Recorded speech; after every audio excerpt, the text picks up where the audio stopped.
The people who have spoken out against the mask mandates have brought up excellent points with scientific data to support those points. And yet, I can't help but feel like I stand before you now as a defendant in a public trial. And in some ways, I am a defendant.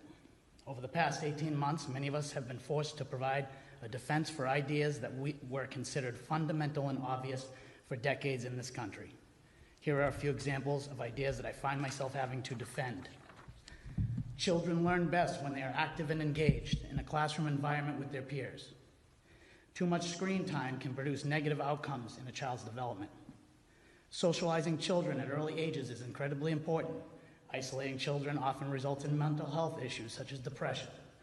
Understanding nonverbal cues such as facial expressions are critical to the social and emotional development of children and is crucial and beneficial to the development of verbal communication.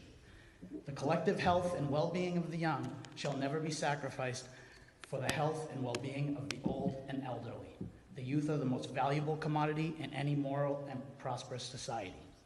Munchausen by proxy or exaggerating a child's risk to death or disease in order to instill fear and gain attention is a form of child abuse. A child's innocence is a priceless blessing and should be preserved as much as humanly possible. We're consistently asked to provide a defense as well as data in order to oppose newfangled requirements and mandates based on anecdotal evidence, personal feelings, studies that have not been peer-reviewed or are incomplete, and an endless line of what-ifs. At the same time, the side that wishes to introduce all of these requirements are not expected or compelled to provide robust data-backed arguments for why they feel they have the right to introduce mandates as well as forced compliance. The 2018 school year should be viewed as the baseline for how we educate and treat our children in public schools from this point on.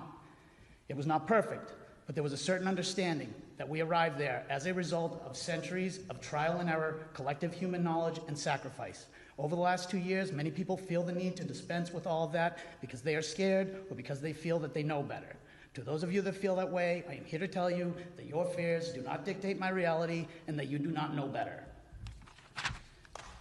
Having to defend fundamental American ideas like the primacy of the individual and the importance of free speech is only making us stronger and more formidable. We believe that every individual is significantly and meaningfully unique. We believe that every law-abiding parent deserves agency over their own lives and the lives of their children. There are many people in this community that feel the same way, but have yet to express it publicly. If you're one of those people, feel free to reach out. We will not be ignored. We will not be easily dismissed as a nuisance. We will not live in fear. We will respect the ideas and tenets that have made this such a great community and country, and most importantly, we will continue to fight for a parent's right to choose what is best for their child. Thank you. Thank you.